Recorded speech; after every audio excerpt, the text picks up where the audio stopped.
कभी अगर एटीट्यूड रखना हो तो एक बाज की तरह रखना, क्योंकि आसमान में वैसे उड़ते तो कई पक्षी हैं, लेकिन बाज उन सभी पक्षियों और आसमान का राजा होता है। क्योंकि एक बाज का एटीट्यूड बाकी पक्षियों के बीच रहना, साथ उड़ना या उनके जैसा बनना नहीं होता, बल्कि वो अकेला उड़ता है और सभी पक्षियों से सबसे ज्यादा और ऊंचा उड़ना उसका लक्ष्य होता है। आसमान में इतना ऊपर चले जाना जहां उसको कोई टच ना कर सके, कोई डिस्टर्ब ना कर सके और ना ही उसे कोई चोट पहुंचा सके।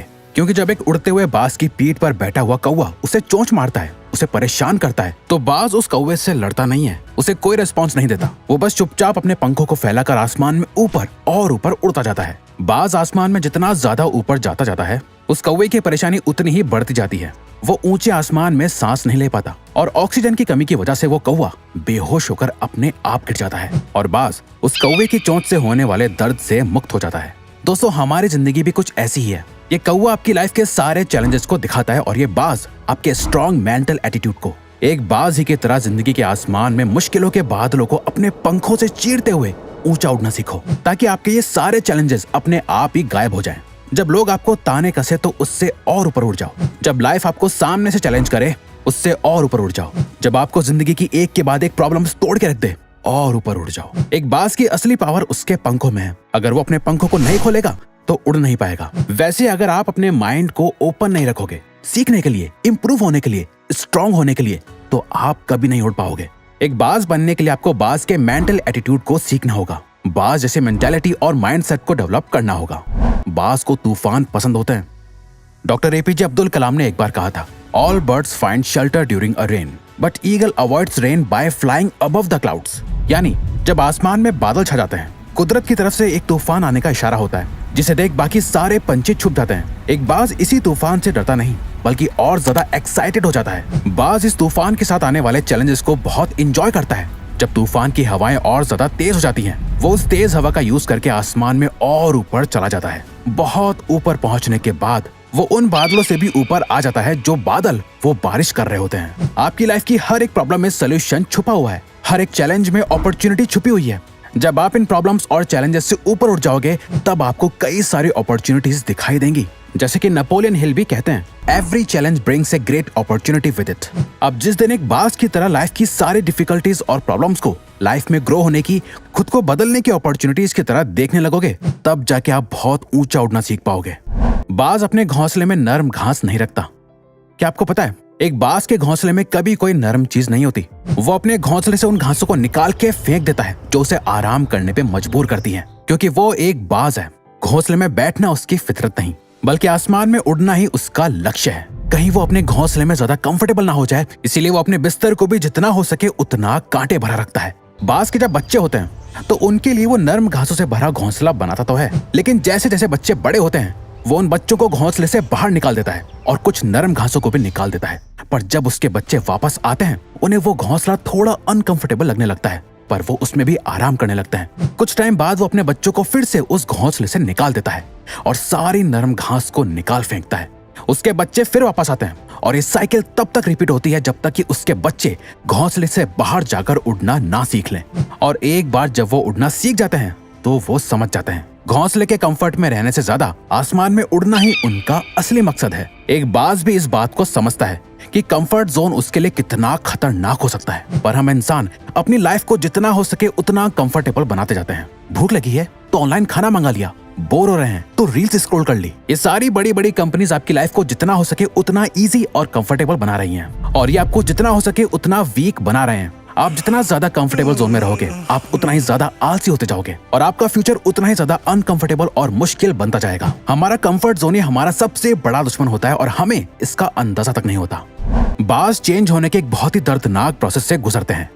बाज का अपनी स्पीशीज यानी पक्षियों में सबसे लंबा लाइफ स्पैन और उम्र होती है, जो कि 70 साल तक जिंदा रह सकता है। लेकिन इसी एज तक पहुंचने के लिए उन्हें एक बहुत ही पेनफुल और दर्दनाक प्रोसेस से गुजरना होता है, जो एक तरह से उन्हें एक दूसरी जिंदगी देता है। 40 की उम्र तक आते आते एक बाज के लंबे और नुकीले नाखून कमजोर हो चुके होते हैं, जिससे वो अपने शिकार को पकड़ नहीं पाते।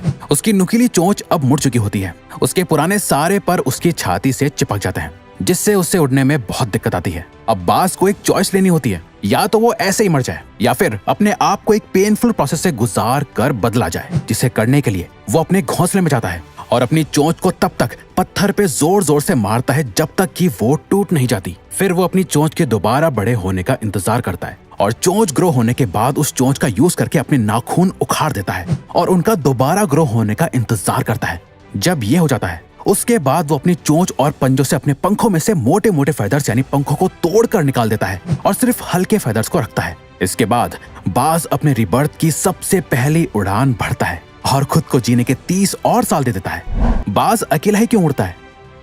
एक बाज बाकी सारे पंछियों में सबसे ऊंचा उड़ता है, जिसके लेवल को कोई दूसरा पंछी टच नहीं कर सकता। बाज ये मानता है कि वो बाकी सभी पंछियों में सबसे सुप्रीम यानी ऊंची श्रेणी का है, इसीलिए वो हमेशा अकेले ही उड़ना पसंद करता है। एक बाज कभी किसी चिड़िया, कबूतर या कौवे के साथ नहीं उड़ता, या तो वो बाकी बाज के साथ उड़ेगा या फिर अकेले, पर कभी किसी छोटे मोटे पंछी के साथ नहीं रहता। अगर हम सभी पंछी हैं और आपको सभी पंछियों से बेहतर और सुप्रीम बनना है तो आपको अपने आसपास के सभी छोटे मोटे पंछियों यानी छोटी सोच और कम एबिलिटी वाले के साथ नहीं, उनसे ऊंचा उड़ना सीखो। अगर आप लाइफ में कुछ बड़ा करना चाहते हो तो उन लोगों से दूर जाना होगा जिनकी सोच ही छोटी है, जो कभी कुछ बड़ा सोच ही नहीं सकते।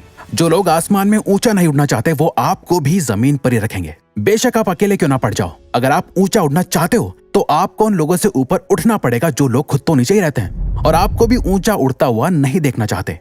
एक बाज की तरह स्ट्रॉन्ग विजन डेवलप करो।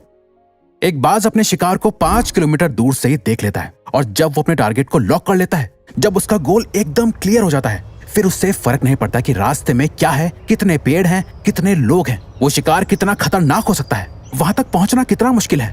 वो कुछ भी करके अपने शिकार को पकड़ लेता है और अपने गोल को अचीव कर लेता है। एक बाज कभी इस बात को लेकर परेशान नहीं होता कि उसे अपना खाना कैसे मिलेगा, वो सरवाइव कैसे करेगा, किसी ने उसके लिए कहीं पानी भर के रखा है या नहीं, उसके लिए खाना डाला है या नहीं।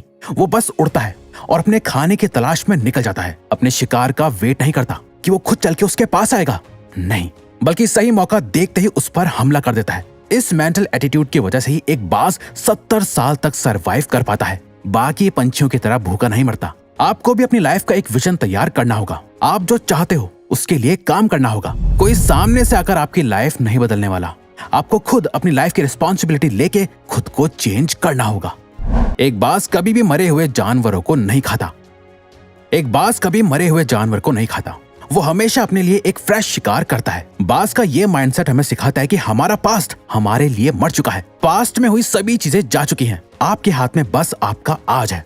आपका पास्ट एक ऐसी जगह है जहां आपने अपने पुराने वर्जन को गार्ड रखा है। हो सकता है आपने पास्ट में बहुत कुछ बुरा किया हो या बहुत ज्यादा अच्छा, जिसके बारे में सोच सोचकर आप अपने अंदर अलग अलग इमोशंस डेवलप कर रहे हो। ये आपको अंदर से खोखला बना रहा है। अगर आप बार बार अपने पास्ट में झांकते रहोगे तो आप प्रेजेंट यानी आज और अभी में कैसे जी पाओगे? प्रेजेंट में जहां आप अपने फ्यूचर को क्रिएट कर रहे हो, अपने बेस्ट वर्जन को डेवलप कर रहे हो, उस पर फोकस करो। अगर बाज से कोई शिकार मिस हो जाए, उससे बच के निकल जाए, तो क्या वो इस बात के लिए रोता है, दुख मनाता है और इस गम में भूखा रहता है कि वो शिकार नहीं कर पाया?